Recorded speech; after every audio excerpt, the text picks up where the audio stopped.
Hello everyone, first news update for 31st of January. Now it's 10:30 in the morning and I have prepared quite a few news that Russian media pay attention to and Russian public. And I will start with this report from TASS news agency that during the nighttime early hours of this morning, Russian air defense systems on duty intercepted 49 Ukrainian drones that were launched to strike deep into Russian territory in direction of several regions.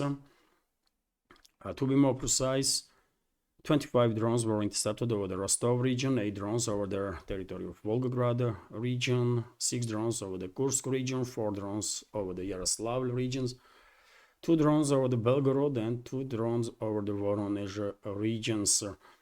Obviously, these strikes formally are conducted by Kiev regime, but in reality, flight path targeting data is provided by NATO. So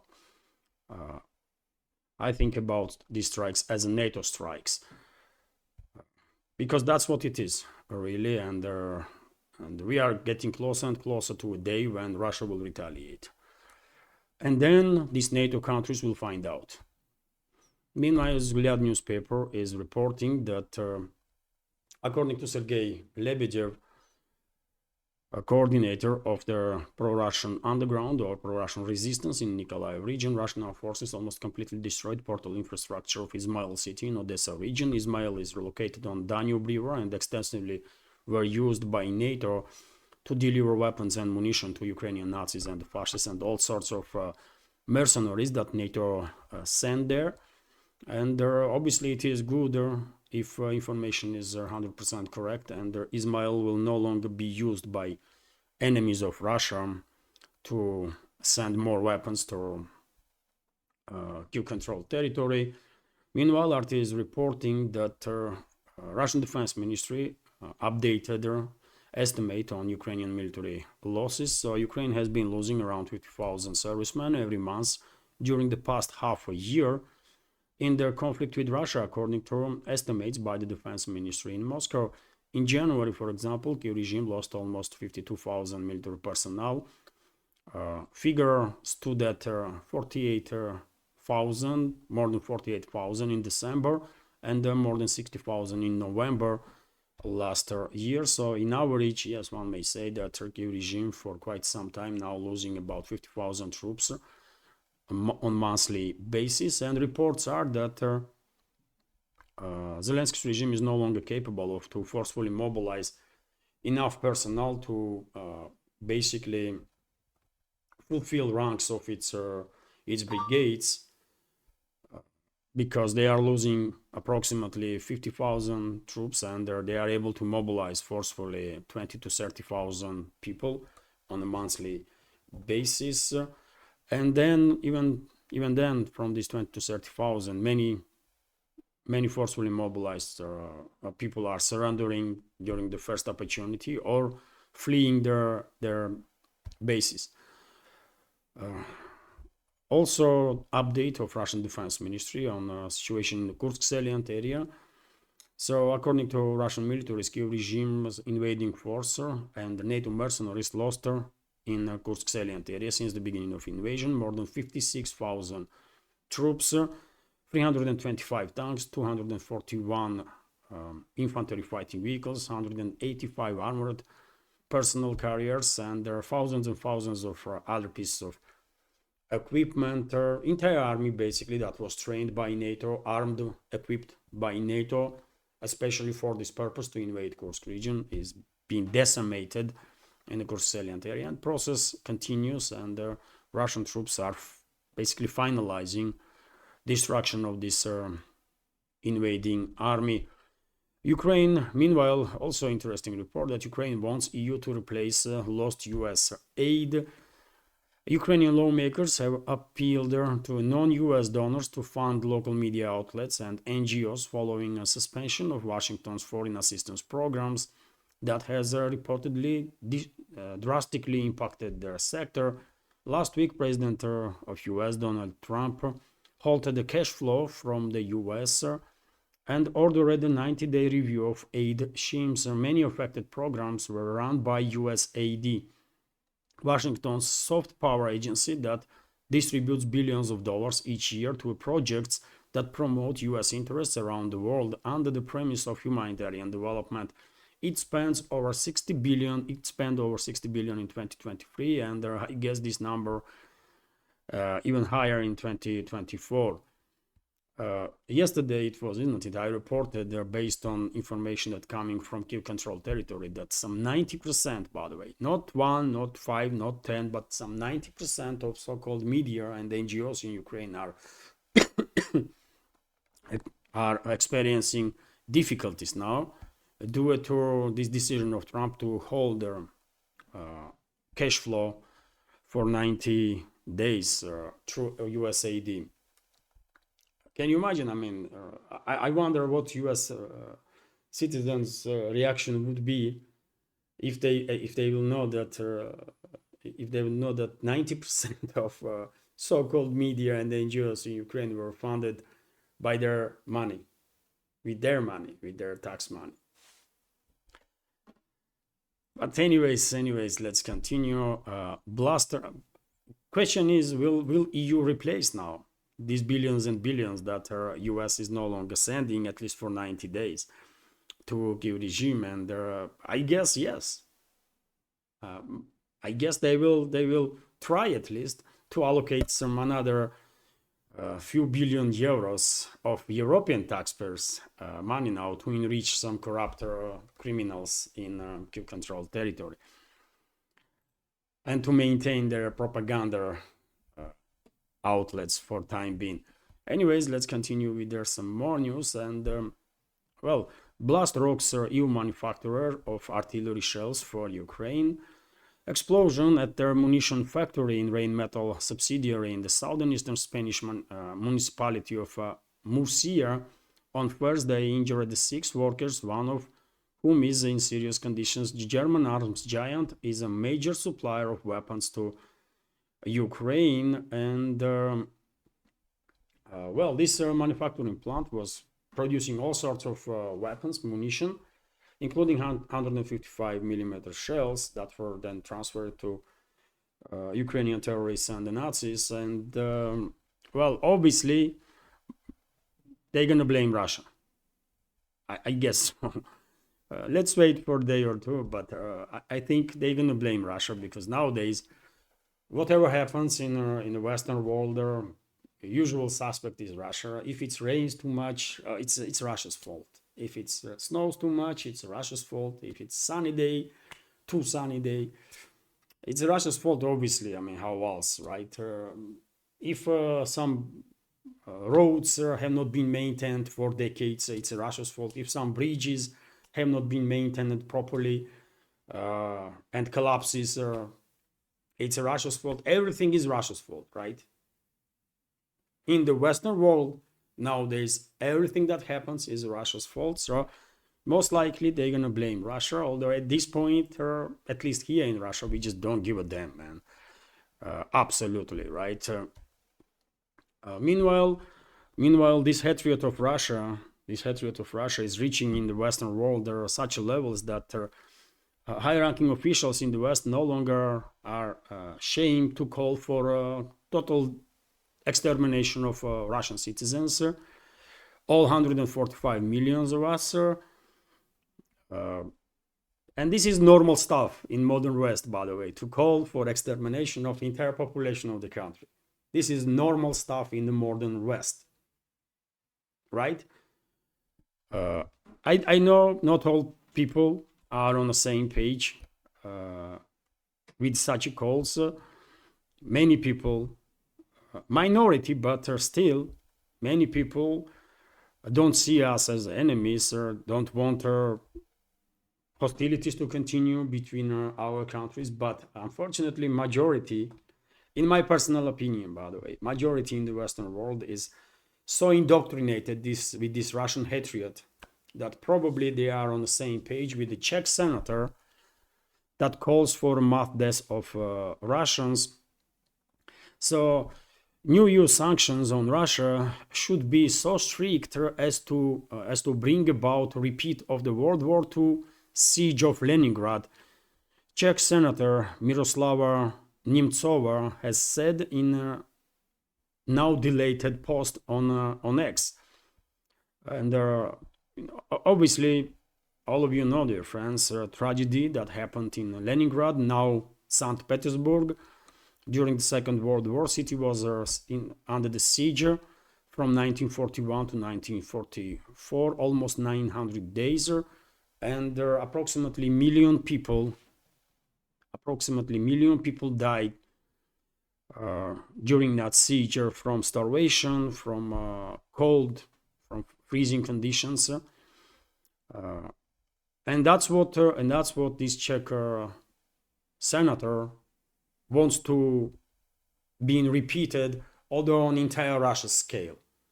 So she wants all of us to die. I mean, how should I comment this? By the way, I really have no words, man. This is just, you know. And now look what she wrote, by the way. This is a quote from her post that she eventually deleted because I guess someone told her that, you know what, it is not her. They might hate her, all of us here, but it is still, at least for some people, not okay to say publicly that you want to kill 145 million people. I mean, starve to the death 145 million people.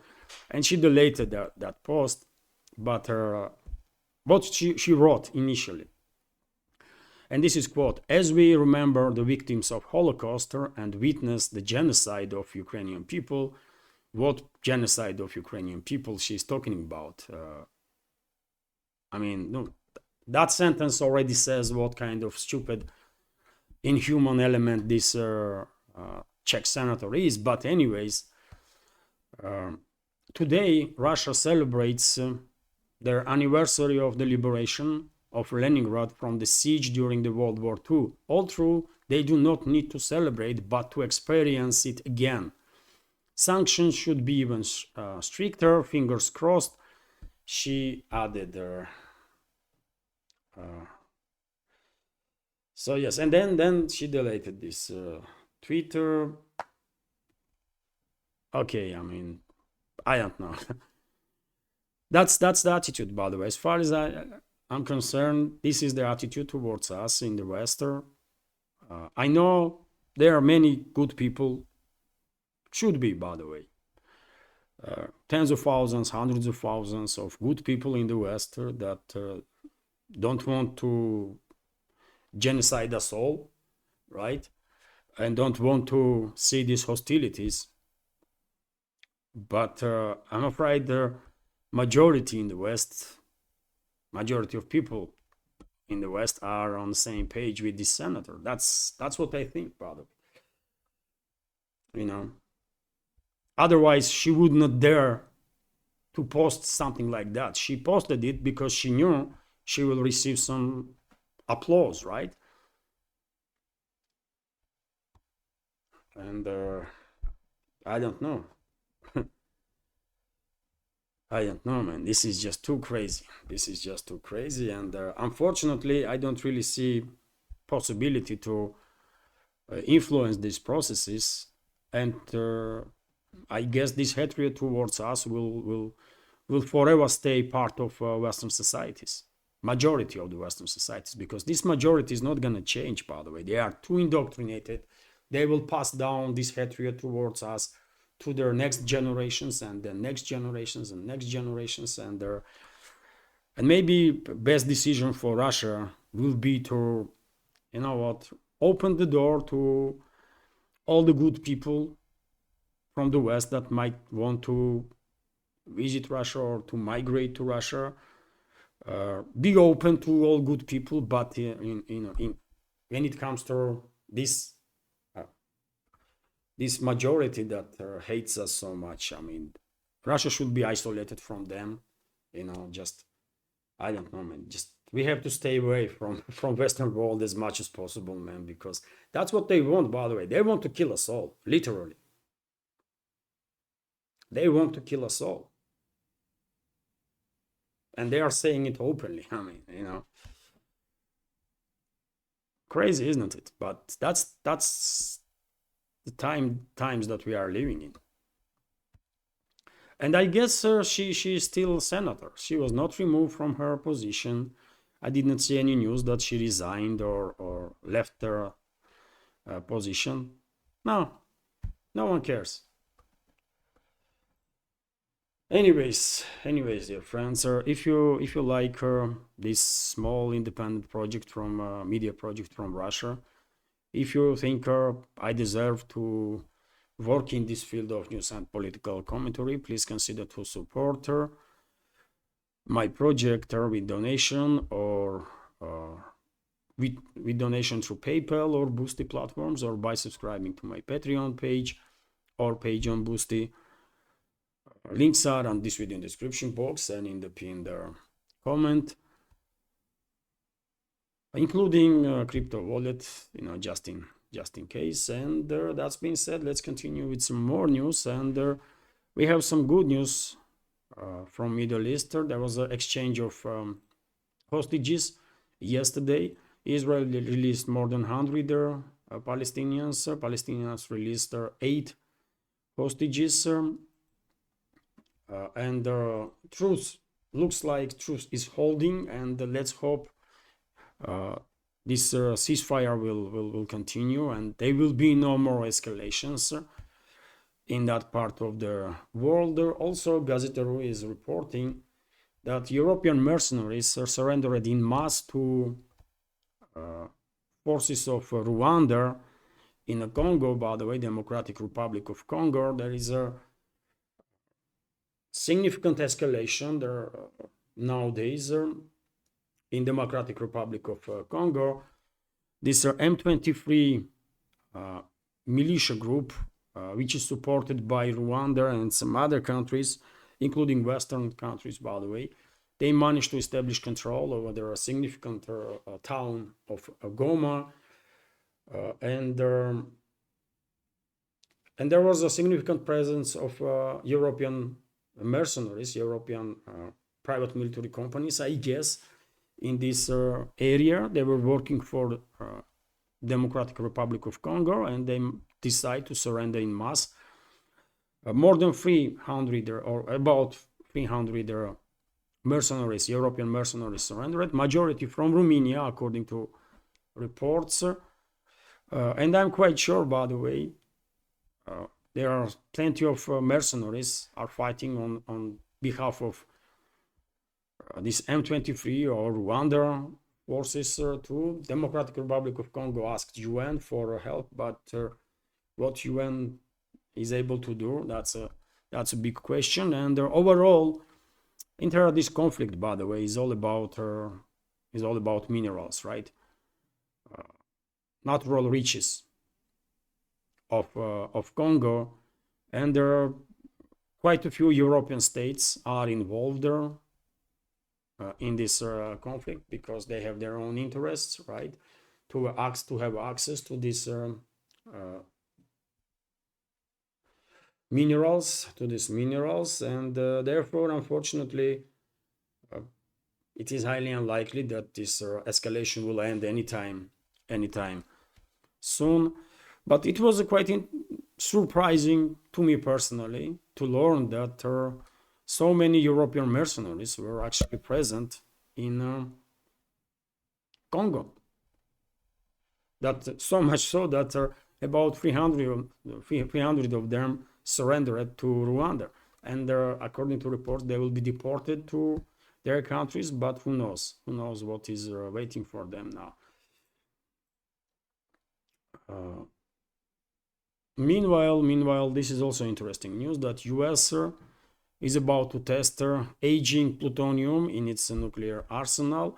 So US is preparing for another subcritical nuclear experiment this spring to test whether the decades-old plutonium at the core of its nuclear weapons has degraded. The National Public Radio NPR network reported on Wednesday such tests are not a full-scale nuclear test, meaning they do not use enough fossil material to produce a self-sustained reaction.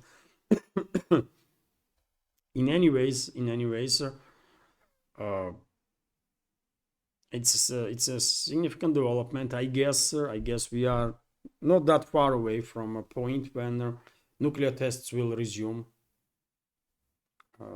and not just in US, but probably Russia will resume nuclear tests also, potentially China, some other nuclear countries, and US is clearly leading the charge, by the way. US is clearly leading the charge. They already are conducting nuclear tests, so you can call it not fully nuclear or whatever, but it is a nuclear test, right? It is what it is. RIA Novosti, meanwhile, is reporting that Trump once again threatened BRICS member states that if they will start using some other currencies other than dollar in a trade, if they will work on the creation of alternative currency, they will be sanctioned some with 100% tariffs and stuff. Okay, I mean, okay. Just bring it on, by the way. I mean, at this point, that's all we can say, right? Just bring it on, man. Too much threats. We all understand that, you know, this is style of Trump, that we will do this and that, and, you know. Okay, just do it then, you know. Just do it. It's US that weaponized its dollar, isn't it? It's US policies, Washington's policies, that weaponized dollar. And as a result of it, Russia, for example, has no option but to trade in other currencies, right? Because Russia can no longer, at least officially, use dollar, right? Russia removed from SWIFT, right? Russian banks, majority of them, vast majority, right? Over 40,000 sanctions on the country. So Russia has no option but to conduct deals, trade in other currencies. Usually it's done in the national currencies, right? And by the way, outside of Western world, almost every country is seeking increasing trade with Russia. In many directions, there is significant progress, right? And their trader turnover is actually increasing big time. And there is no other option but to use national currencies because, for example, Russia is buying some goods from, let's say, I don't know, China, India, Indonesia, from South Africa, for example. Russia cannot pay for these goods with dollars because Russia is prohibited to use dollars, right? So Russia have to pay with the local currencies for these goods or with some other currency that will be preferable for a partner state or partner businesses, right? And that other currency could be Chinese yuan, Indian rupee, or any other currency, right? But Russia definitely no longer trades with the dollars and euros or pounds, right? Maybe just few percent trade is done with these currencies. Rest of it is national currencies or Chinese yuan or something. So therefore, what Trump are gonna do? What they gonna do, let's say, against Russia, in addition of these 44,000 sanctions? Nothing really. I mean, they cannot sanction air, for God's sake, right? Oxygen. They might try, you know. They might try to not breathe the oxygen that is generated by Russian forest. No, sanction Russian oxygen. Oh man, this is just too crazy. So yes, and when it comes to this trade between BRICS member states, as I already said, these other countries, other BRICS member states, also have no option but to trade with Russia, either with their own currencies or with their Chinese yuan, basically. That's a dominating currency, right, in the BRICS at this point, for obvious reasons. So therefore, this is empty threats, by the way. You know, I can understand that Washington, Trump's administration, forces that are behind him, they don't want to see further weakening of the dollar and further de-dollarization process, but it's them that started this, right? They started the process that cannot be stopped now. Because even if Trump or British Prime Minister or German chancellor or French president, or if Brussels bureaucrats will come out tomorrow and say, you know what, we are no longer weaponizing our currencies, our financial and banking system, so let's do business as usual, as it was like 10 years ago, no one will trust them, right? No one will trust them, and this outflow of investments from Europe, from Western currencies will continue. It's just an unstoppable process at this point, and Trump's threat not gonna do anything really, literally anything. It's just empty threats. You're gonna impose 100% tariffs on BRICS member states. Okay, just do it then, and you will see huge hike in inflation in your country, right? In US. That's what is gonna happen. And as far as I understand, US citizens already are not happy with their inflation, right? So this is all nonsense, by the way. This is just this is not the way to act, really, as far as I understand, on the world stage, to threaten everybody. This is just, you are forcing very countries that are you are threatening to stay away from you, right, as much as possible. You are just leaving no option to improve relationships. I don't know, man. He's a businessman, right? This Trump. How he was managing business, man. I don't know. He's according to reports, he's a multi-billionaire, and I mean, there are some reports that basically none of his businesses actually succeed, right? He is just a good salesman, and he used his name as a brand most successfully. But in any case, man, in any case, it's just not okay when you are just threatening everybody left and right, and they're thinking that that will help you or your country in any way, shape, or form. But this is just I don't know. But let him continue. Let him continue threaten everybody. I mean, it seems like he likes this. Seems like US citizens like when their president is threatening everybody. They are all about this cowboy attitude, right? That we will do this and that and blah blah blah. Okay, just continue and do it, man, and we will see what is going to happen. And there's Glad newspaper is reporting, by the way, that according to Roberto Fico, Kiev regime is agreed to transit Azerbaijani gas through its territory, through its gas infrastructure to Europe. Interesting statement from Fico.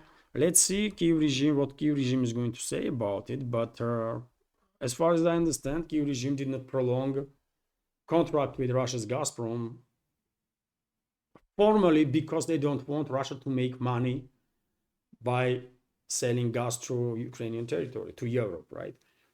But what Russia gonna do if Azerbaijani gas, for example, will go to Ukraine through Russian territory? That's the only way this gas can go to Ukraine, right? To reach Ukrainian gas network, only through Russian pipeline network, right?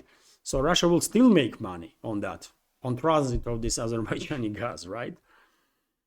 So I don't know what is going on there, but theoretically speaking, or technically speaking, yes, it is possible that if Azerbaijan has additional volumes of gas that it can produce and export, then this gas can be first transferred to Russia, and then through Russia into Ukraine and into Kiev controlled territory, and then to Europe. But why would Moscow do that? I mean, really, why? You know what may happen? Azerbaijan may buy Russian gas.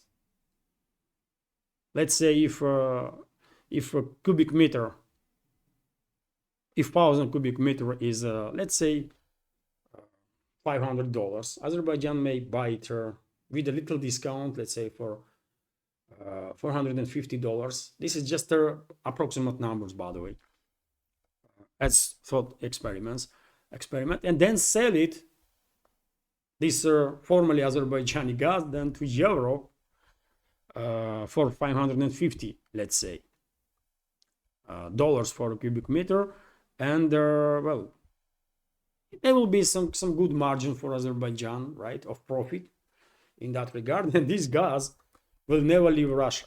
It will be Russian gas always, but well, Azerbaijan can formally, yes, buy this gas on Russian territory and then sell it from Russia as its own, right? But yet again, why? Why all this stuff is need to be done? I don't know, man. I don't know. Modern day world politics is and geopolitics is some clown show, man. I'm telling you, especially on the part of Western ruling class, right? It's them that forced Kiev regime to shut down transit of Russian gas, right?